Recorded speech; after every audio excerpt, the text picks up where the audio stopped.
প্রথমত আশিস ভাইয়াকে আসলে ধন্যবাদ জানাতে চাই। আজকের মাদার্স ডেটাকে আরও অনেক বেশি স্পেশাল করে দিয়েছে। গর্বিণী মা অ্যাওয়ার্ডটা আমার আম্মু পাচ্ছে, এবং শুধু আমার আম্মু না, সাথে আরও অন্যান্য সাকসেসফুল চিলড্রেনদের মায়েরা। থ্যাংক ইউ সো মাচ এত সুন্দর একটা উদ্যোগের জন্য। আমি এতক্ষণ ধরে সবার স্পিচ বা বক্তব্য শুনতে শুনতে একটা জিনিস আসলে একদম কনফার্ম হয়ে গেছি, প্রত্যেকটা সাকসেসফুল সন্তানের পিছনে আসলে তার মার অবদানটা সবচাইতে বেশি। একইভাবে আমি যদি আমার কথাও বলি, ছোটবেলা থেকে আমার মায়ের কতটুকু স্যাক্রিফাইস বা আমাদের পরিবার কিংবা আমার ভাই বোন তাদেরকে বড় করার পিছনে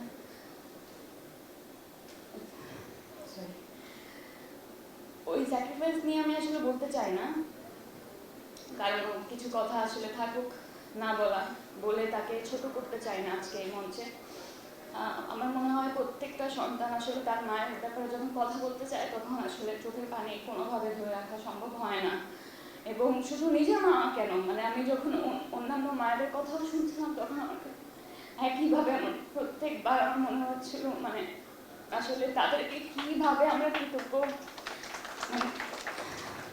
কৃতজ্ঞতা জানাবো। আমার মায়ের স্যাক্রিফাইস নিয়ে যদি আমার বলতে হয় কিংবা তার কষ্ট নিয়ে বলতে হয়, আমার আসলে ফিরে যেতে হবে 2009 সালে, যখন আমরা সবাই আমার আব্বু সবসময় আসলে দেশের বাইরে চাকরির জন্য ছিলেন, আমরাও তাদের সাথে দেশের বাইরেই ছিলাম। 2009 সালে আমরা যখন দেশে আসি তখন আমি জানি না কিভাবে যেন আমি লাস্ট চ্যানেল সুপারস্টার কম্পিটিশনটাতে আমি আমার ছবি পাঠাই এবং প্রাথমিকভাবে সিলেক্টেড হয়ে যায়। আমার ওই দিনের কথাটা মনে আছে। আমি এসে আম্মুকে আমি বলি, তখন আমার বাবা দেশের বাইরে, আম্মুকে বলি, আম্মু লাস্ট চ্যানেল সুপারস্টার থেকে আমি আসলে সুযোগ পেয়েছি, এখন এগিয়ে যাওয়ার সুযোগটুকু আসলে তোমার দিতে হবে।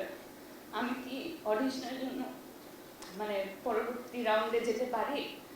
তো তখন আমার ছোট ভাই একেবারে 3.5 বছরের, এবং আমরা 5 ভাই বোন, আমি সবার বড়। তো ওই সময় আমার ছোট ভাইকে নিয়ে অডিশন দেওয়া সব কিছু মিলিয়ে ব্যাপারটা একটু টাফ ছিল আমাদের জন্য। তখন আমরা চট্টগ্রামে থাকতাম, আর বাকি সামনে এগিয়ে যাওয়ার অডিশনগুলো আসলে ঢাকায় এসে অডিশনগুলো করা লাগতো। তো আমার আম্মুকে আমি বললাম আমি এই জিনিসটা কতটুকু করতে চাই, এবং আম্মু আর আমাকে সেকেন্ডবার এটা কোয়েশ্চেন করে নাই। সে আব্বুর সাথে কথা বলে বললেন, আচ্ছা ঠিক আছে, তুমি যেহেতু চাচ্ছ তাহলে ওয়াই নট। ওই সময়টাতে আমাদের গাড়ি ছিল না, আমরা বাসে করে চট্টগ্রাম থেকে ঢাকায় আসি, এবং আম্মুকে আরও একটা টাফ সিচুয়েশনের মধ্যে আমি ফেলে দিয়েছিলাম। ঢাকায় আমাদের রিলেটিভসরা আছেন, আমি তাকে বলেছিলাম কোনোভাবেই তাদেরকে আসলে বলা যাবে না, আমি যদি অডিশনে গিয়ে ফেল করি তাহলে এটা অনেক লজ্জাজনক হবে, আমি এই জিনিসটা চাই না। তো ব্যাপারটা আরও টাফ হয়ে গেল আমাদের জন্য। আমরা এখানে ঢাকায় এসে আমরা ঢাকা তখন অতটা চিনি না, কারণ সারা জীবনে দেশের বাইরে ছিলাম।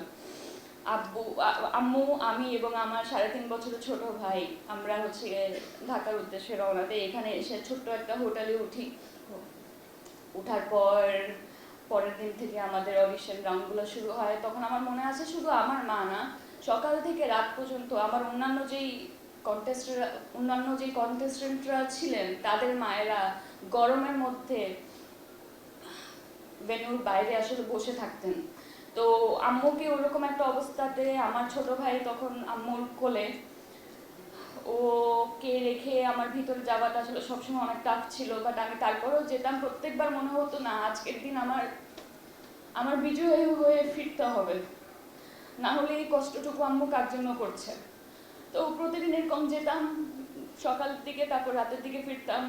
আমার আম্মু প্লাস অন্যান্য কন্টেস্টেন্ট আম্মুরা সব বাইরে আসলে ওয়েট করতেন যে আচ্ছা আমার মেয়ের কি রেজাল্ট আসলো। তো আলহামদুলিল্লাহ আমি প্রত্যেকবার এসে একটা ভালো বা একটা গুড বা পজিটিভ নিউজ দিতে পেরেছি।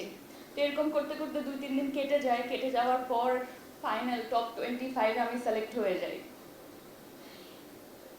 এর মধ্যে আম্মু আসলে ক্লান্ত হয়ে যায় একই জিনিস করতে করতে করতে, ওয়েট করতে করতে। আমি শেষ যখন এসে বলি আম্মু আমি টপ 25 সিলেক্ট হয়ে গেছি, এখন এটার পরে একেবারে ফিনালে। তো আম্মুর মুখে আমি এক্সপেক্ট এক্সপেক্ট করছিলাম আম্মু আমাকে জড়িয়ে ধরবে, বলবে ওয়াও, বাট তার উপরে যেই ধকলটা আসলে যাচ্ছিল এই কয়দিন ধরে, তো সে বললো ও আচ্ছা ঠিক আছে ভালো। তো তারপর আমরা আবার টিকিট কাটি, চট্টগ্রামের জন্য রওনা দেই। আমার ওই দৃশ্যটুকু মনে আছে, আমার আম্মু রাতের বেলা সারাদিন কষ্ট করতে করতে কিংবা বসে থাকতে থাকতে আমার ছোট ভাইকে নিয়ে জাস্ট জানালাতে হেলান দিয়ে সে ঘুমাচ্ছিল। তো ওই সময়টাতে আমি আম্মুর দিকে তাকাই এবং আমার মনে হচ্ছিল এই যে আমার আম্মুর সব স্যাক্রিফাইস, আমি শুধুমাত্র এই কম্পিটিশনের বিজয়ী হব না, আমি লাইফে এতটুকু সাকসেসফুল হব যে আমার আম্মু যত যত কষ্ট করেছে সেটা আমি কোনো না কোনোভাবে তাকে ফেরত দিতে পারবো। হয়তো পারবো না এটা বলার জন্য বলা, কিংবা আমার আম্মু যা চাইবে আম্মুর চিকিৎসার জন্য, কিংবা আমার আম্মু যে জিনিসটা ধরবে আমি যাতে ওই জিনিসটা আমার আম্মুর হাতে তুলে দিতে পারি, এটা আমার স্বপ্ন ছিল। এবং ওই দিন রাতের বেলা আমি ওই জার্নিটাতে এই প্রতিজ্ঞা করি নিজেকে। আমি জানি না একটা মানুষ আসলে কতটুকু সাকসেস পেলে সাকসেসফুল হতে পারে, কিন্তু আমার জন্য এটাই সাকসেস যে আজকে আমার মা এই অ্যাওয়ার্ডটা পাচ্ছে এবং সে এখানে বসে আছেন, সুস্থ আছেন, তার চিকিৎসার জন্য ভাবতে হচ্ছে না, সে কিছু ধরলে ওই জিনিসটা আমি তার হাতে তুলে দিতে পারছি। আমার মনে হয় প্রত্যেকটা মায়ের জন্য এটাই সবচেয়ে বড় পাওয়া। সে তার সন্তানের জন্য যেটা ভেবেছে সন্তান সেইটুকু করতে পেরেছে। আমার মনে হয় এটাই আসলে সবচেয়ে বড় পাওয়া। আমি আর সময় নিব না। প্রত্যেকটা মাকে অনেক অনেক ধন্যবাদ, অনেক অনেক স্যালিউট।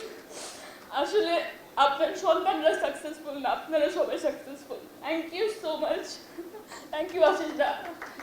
আই এম সরি, আমি আম্মু নিয়ে কথা বলতে গেলে আমার এরকম অবস্থাই হয়। Thank you so much.